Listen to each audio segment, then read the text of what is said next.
Jane Skinner Goodell. How are you, Jane? Hello, Rich. Thanks for having me. You got it. This documentary is all kinds of awesome.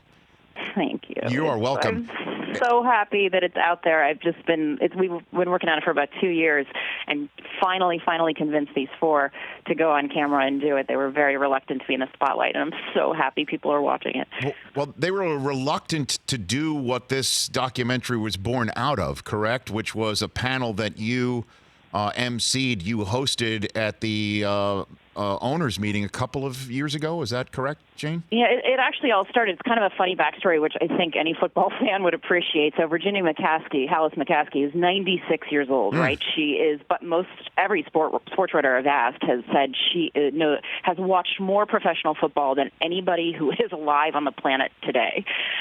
So I thought, wouldn't that be a fantastic documentary? She's 96, and I didn't think twice about it when I called NFL Films to say, are you guys interested? And they said, did she say yes? So her son, George McCaskey, said she likes to email, so I email her. So I put together this very professional-sounding email and how I would be doing the interview, and we know each other, and it won't be that big a deal. We'll use a lot of great archive footage of her dad, and I knew she'd be a little shy, but I had no idea. I sent it on a Saturday night, September 2017. Monday afternoon, I got an email back from Virginia McCaskey saying, "Dear Jane, I was so surprised to see your email in my inbox on game day." So I sent it on a Saturday night. She picked it up on the morning of the game. The Bears did not win. Uh-oh. And she sent it back and said, "Not on your life. Do I want to be on television?" So from there we started, and I spoke to all four of them multiple times. And finally, Pat Rooney said, we give up. We cry uncle. Let's just do a little panel together. And so we put them together on that panel, which you see in the movie. And then once that happened, Virginia came up to me afterwards and said, I get it. I get that people want to hear what we have to say. Of course. I'll do whatever you like. And I said, would you like to make a movie? And she, as only Virginia can do, with a twinkle in her eye, said, email me.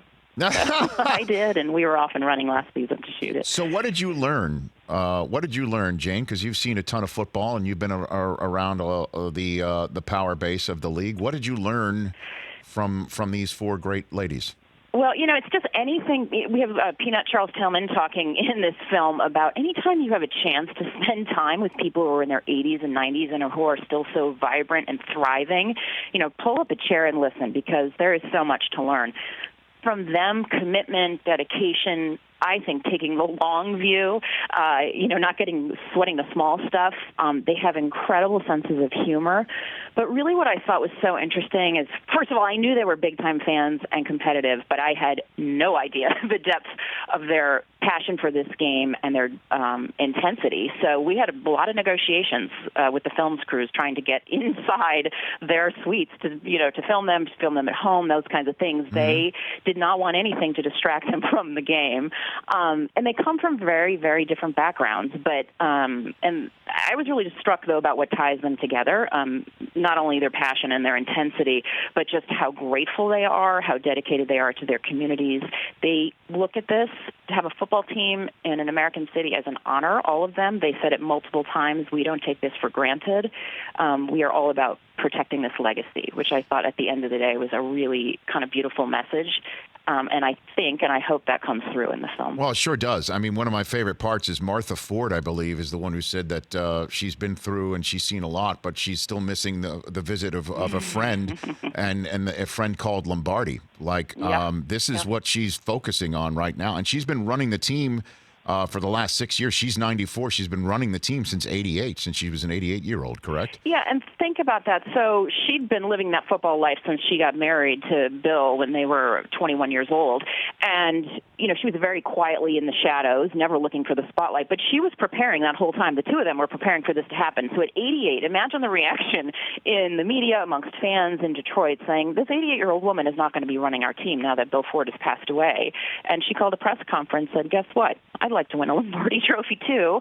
And our coach is going to be leaving us. Our general manager is going to be leaving us. There's a new sheriff in town. And as you said, that was about 5-6 years ago. And she's still running that team day to day. I mean, we have Bill Belichick in the movie talking about this a few weeks ago in August. She was out there at training camp in the 90-degree weather, talking to players, chatting with Brady. It's quite amazing. Yeah, I mean, why do you think people would find that jarring, though, right? that a woman like Martha Ford would be sitting here saying, I want to win a Lombardi Trophy, whereas a male owner says it. It's totally understandable, Jane. I'm serious. So, well, no, it's funny. So this came up at the very beginning of this process. We were talking a lot about film clips and what sequences to use. We had such great stuff and such great access. And our opening shot, of which you'll see in the movie for people who haven't seen it, is Martha Ford, and she's this tiny woman in her business suit with the big sunglasses. There for business on game day, and she's getting out of a big fleet of SUVs, of black SUVs. And somebody said, I don't know if that's so flattering. And I said, well, hold on a second. If that was Robert Kraft getting out of that fleet of SUVs, or Jerry Jones, or whoever else the owners of teams are, we would have said, look at them, right? They're bosses.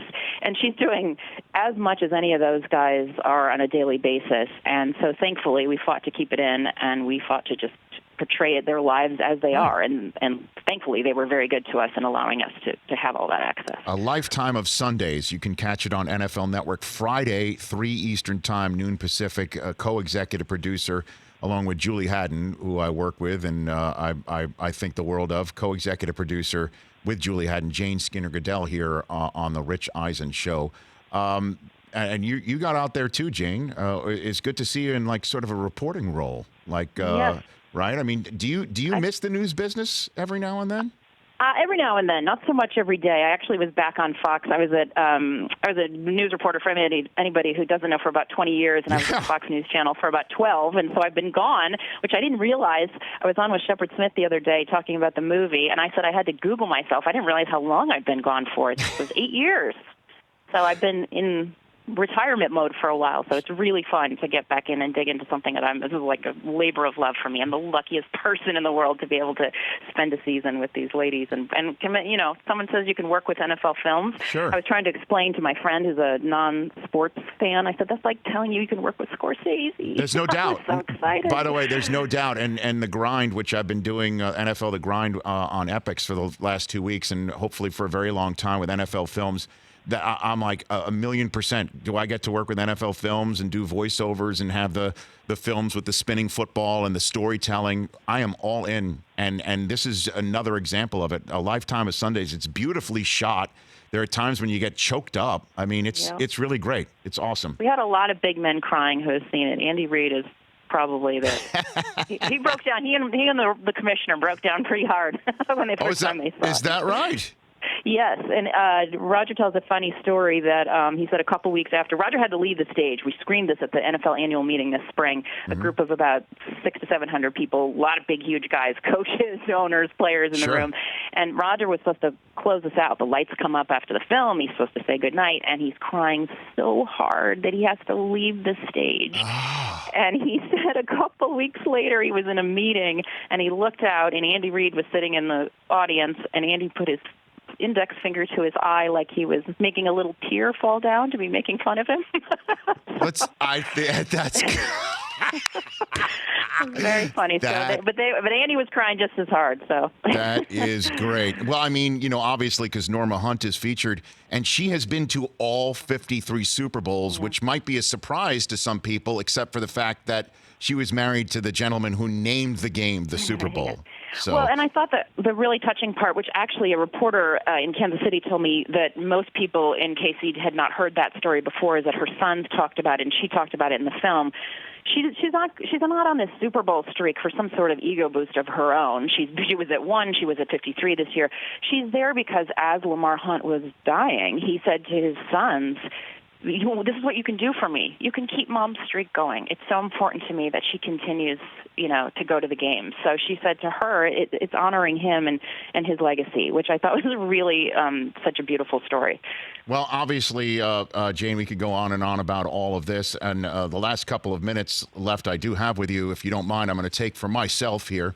And turn to I wouldn't expect anything less. Thank you. There's an I in Rich and Eisen, Jane, as you know.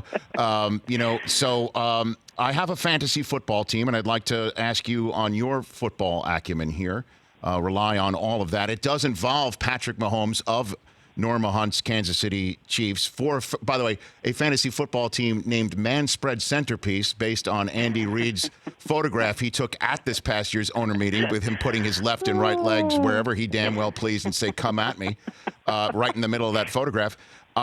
Would you mind chiming in as to whether I should make this trade, Jane, if you don't mind here? I've been listening to you. Okay. So I know what it is. Okay. And I'm no Kay Adams, but I am willing to take a stab at it. And here's where my expertise comes in. Okay. I'm going to bring a dose of reality to your fantasy world, Rich. Okay, Jane. Because I was a reporter, so I'm all about the facts. Mm-hmm. So I did some research this morning. Okay. On your show, The Rich Eisen Show, on August 20th of this year, you had Michael Fabiano on. Yes, I did. Yes. Your quote was, "You, Michael, are the worst person to trade with." Yes. End quote. Yes, that's correct. And he said earlier in the show, quote, "I'll never get Mahomes." You said, "Michael, fantasy gods, they punish you." So here's what I have to say to you, Rich. Do not take the bait. I think you're obsessed with repeating your win from last year, and you're taking your eyes off the prize. Patrick Mahomes is a fantasy. And I should just like Andy Reid, just stand my ground and just say, "Come at me." Is that what you're saying? I don't want to see it. I don't want to see the man spread, but that's what you should basically do. This is great advice. By the way, Roger and I have twin teenage daughters who are. Yes. You think you're a big football fan? Yes. It's like his proudest moment. We have raised the most intense fantasy players, and I did text them this morning. They're supposed to be in class, but I said, "What are your thoughts? Am I off base here?" And the first one, they said, "Who's his tight end?" It's Jason Witten. Jason Witten, right? Yep. And then the other one said, "It all depends on who the Chiefs are playing." Ooh, it's Mahomes versus Lamar Jackson. And they said, "He's a fantasy stud. Keep Pat." Thank you, Jane Skinner Goodell. That'll wrap it up. Not just for the trade, but this conversation. Congrats on this documentary. It's as I mentioned, it's just terrific. Thank you so much. And if anybody wants to stream it, it's also, and you can't catch it tomorrow, but I hope you watch the NFL Network. It's also in the ESPN app.